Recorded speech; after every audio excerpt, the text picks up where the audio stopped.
Hello and welcome to a new episode of Age of Imperialism. Today we'll be showing off update 1.2 of this mod. I released update 1.0 around early September, I released update 1.1 around early October, then I took a pause on the modding of this mod, and now I am back here, back ready to showcase the new update I have worked on. You might have seen parts of it from my earlier videos, that being both the videos like the streams and the ones I put on my Discord. By the way, if you're not subscribed to my Discord or you're not part of it, then just go check it out because you'll probably need it if you want to know everything about my projects and so on and so forth. So this update has a lot of new things, but the main one is the main scenario, which was too big for itself. Basically, I could not add more events to it, just too many, over 700 if not 800 events in this scenario. So I created the Victorian era scenario, which is a new scenario that starts in 1830, so 15 years later than the other scenario, and it has the exact same events after 1830, but the difference is that it eliminates objectives. So objectives were something a lot of people were not happy with, so the thing I did was basically to eliminate objectives in the Victorian era scenario. The Victorian era scenario concentrates on the industrial era, so no Congress era stuff, and the Revolution era, and of course the Imperialism era. And as you can see, we'll be doing a game as Prussia, so we'll be trying to unite Germany. The world itself is very changed compared to the one of 1815. You can see Portugal has bigger colonies, there are some states that are currently at war with other ones, so we have like France at war with Algeria, they'll be conquering it probably. We have Belgium independent, we have Serbia as a Ottoman vassal, we have Greece already independent, so you can play as Greece. It has no content, but you can try creating your little Greek empire. You can see that the Khedivate of Egypt is way bigger than the other one, and stuff like this. So like Latin America is already independent, so we have all of Latin America independent. I think it was, Gran Colombia is already divided into New Granada, Venezuela and Ecuador. You have the Mexico state, which is not the Mexican Empire, you could find in Age of Imperialism's main scenario. And you have the United States of Central America. Anyways, let's start with the Prussians. As you can see, the scenario starts exactly in the Industrial Revolution. I'm not gonna go further into this event. We already had a lot of gameplays with it, so interesting. So we're already starting from the Industrial Revolution, so we can really go down from there. As you can see, France has quickly annexed the Algerians, so we already have a lot of colonialism going down, even in 1830. Let's keep going, let's keep seeing. We're gonna skip over these minor events, they're not really important for us. We have a new event with a major event, the coal mining business. Coal has been mined in Prussia for years already, but lately coal mining and investments into coal have been rapidly increasing, making coal more popular than ever in our country. The steam machines from Britain have been using an extreme amount of this material, and multiple regions of ours have a great amount of coal in them. We must use this opportunity to accumulate new wealth. It is a great improvement for coal-producing regions. So we had a bunch of economic progress in a bunch of provinces, mainly the eastern ones, so Silesia and stuff like this. Silesia was historically a very coal-productive province. As you can see, the Belgian and Dutch war is going on for independence, because they start at war, and I think the Belgians have won, so I guess now the Netherlands will become independent again, which is fine, I suppose. We have a new industrial event, the first railroads. The transport of supplies and goods is important for maintaining the economy going and importing food within the state from other regions or foreign nations. Till now, the transport of goods on land was relegated to animals and merchants. That's why the state has decided to take inspiration from the British model of machines that, using coal as fuel, are able to bring things and people from one place to another in a newer and faster way. Therefore, we will build a railroad around East Prussia going from Berlin to Danzig, over Königsberg to Posen and Breslau to Berlin. We must invest into these locomotives as much as we can. Let's not force innovation fastly. Fortunately for us, we have a bunch of spare money, so we can invest in locomotives. We get a bunch of technology, which we'll be easily using to improve our income production and our population growth, and we'll gain a bunch of development. We will use the rest of the money basically we had before to improve our very, very poor economy, unfortunately. As you can see, the French have already started their industrialization process and their economy is completely booming. It's even better than the one of the British. We'll have to catch up very, very quickly. Let's start improving the economy of Berlin, and yeah, Dortmund.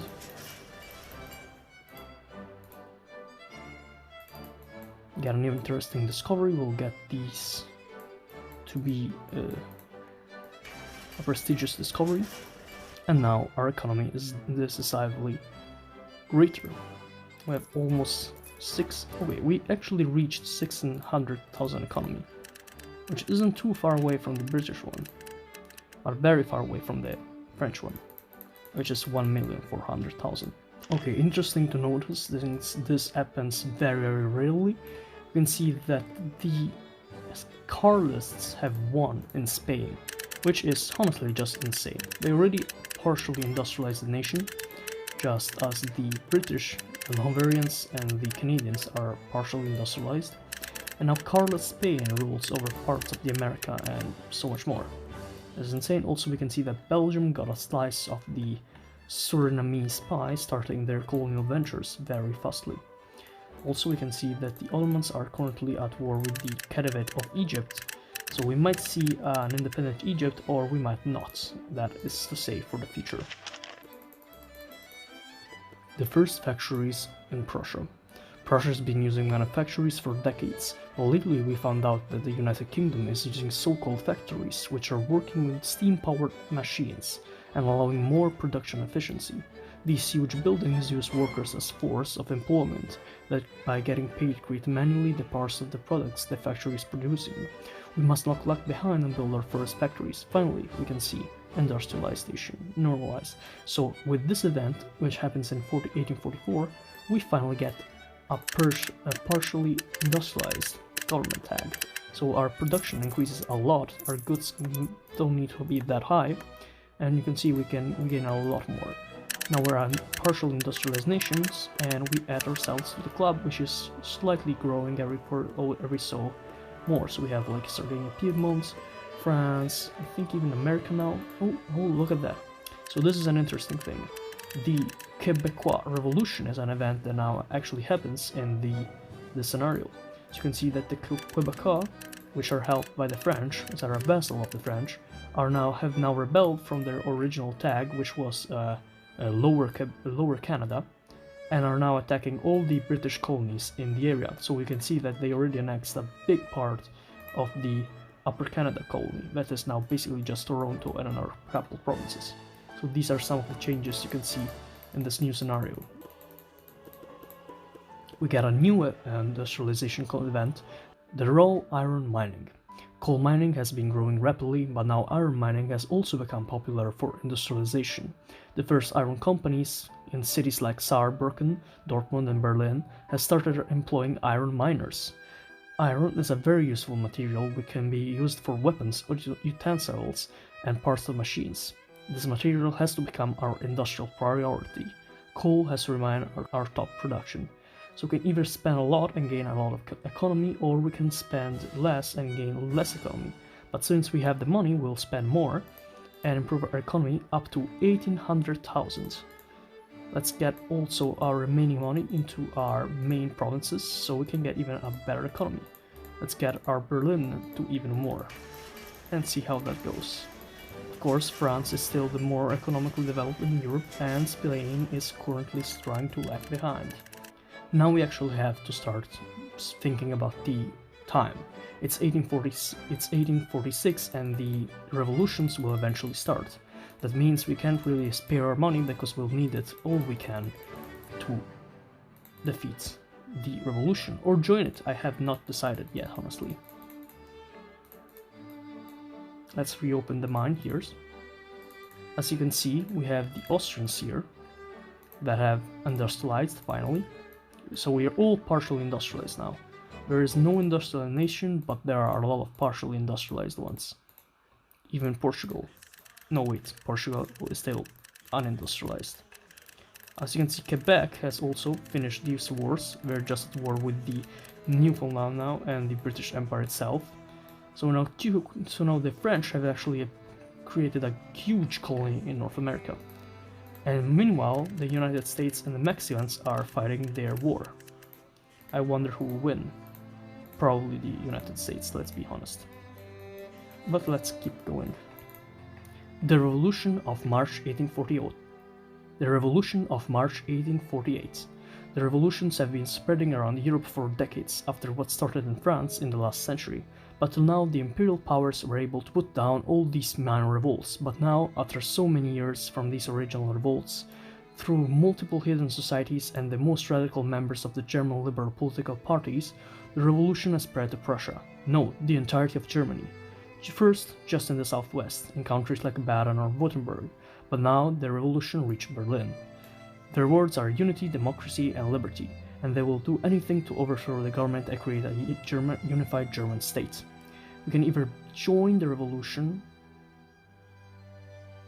or destroy it. And you know what we'll do? Let's go. We now are the Prussian German Republic, a democracy in Germany. We will try to defeat the Prussians. Of course, it will be a real challenge, but since we had the government tag, they have more troops than us, of course, but we have the government tag, and that means that we can recruit troops because the people are on our side, which will be a very useful thing. Of course, initially we'll start losing, but that won't be for much. A newly born republic. We have followed the revolutionary ways of the Rhine Confederation in the wars of old. Now it's up to us to unify Germany against all odds, and finally re-establish a real democratic republic in the middle of Germany.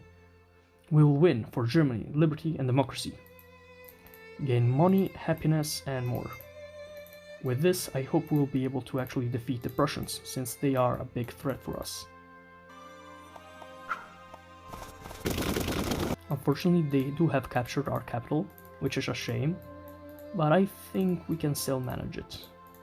Let's get these troops here, and prepare here in Saxony, and keep repeating this in the Saarbrücken. Now it's time for our counter-offensive. Hopefully it will be successful.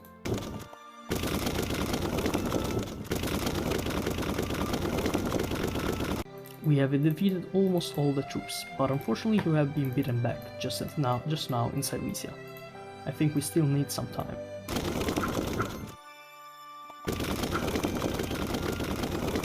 As you can see, the sides of the war are starting to form, and we are currently trying to win, and we are succeeding for now.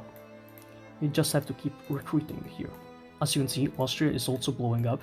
They have lost the war against the Italians, and are currently at war with both the Serbian revolutionaries and the Hungarian revolutionaries, which is very funny because now it means there are two Serbias, one in Austria and one in the Ottoman Empire. Meanwhile, the Ottoman Empire actually won against the Egyptians, so unfortunately we will not see a unified and independent Egypt. What a shame. The Prussians are actually beating us back somehow, which is very bad. I still think we might be able to win, but it will be hard, honestly. I did not expect this war to go so hard. I mean, we are technically in the minority, so yeah. We just have to keep going, we have no chance.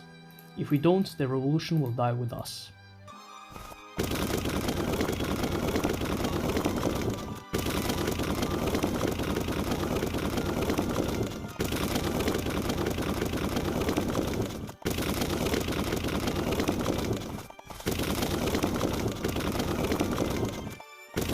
We just need to capture all of Silesia.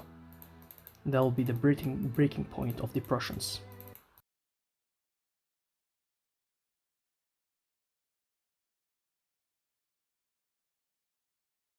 Damn, the Prussians are actually attacking us, even by naval battles. Look at this. Oh wait, it's not really big. Okay, never mind. I thought it was bigger. Just 313 troops just going against 2,000 men plus. Just makes no sense. It's just the AOH AI for you.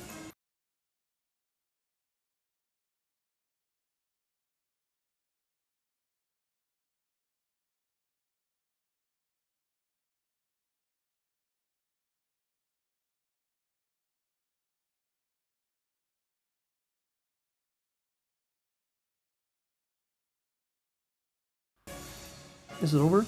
Yes, it is! The revolution is successful. After 1 year of fighting, our revolutionaries finally overthrew the government and replaced it with a republic. Our ideas of liberty and democracy have finally been answered. However, Austria and the other German states feel unsafe with this new type of government, so we have to prepare in case they want to attack us. Furthermore, the other revolutions in Germany have not been as lucky as ours, meaning unity is still far from being achieved. Long live the revolution! And there we go. And we are a revolutionary republic inside Europe. By the way, Hungary is dead and the Austrians have won, unfortunately. And Italy is still at war with Romania for some reason, which are two principalities. I won't question it, it's not my fault. But the good thing is now they don't have us to help them. So basically, yeah, we did it. The revolution is complete. We have managed to liberate the German people. In the next episode, we will try to actually, unite Germany as in a single state and probably beat the Austrians. But for now, I think this will do.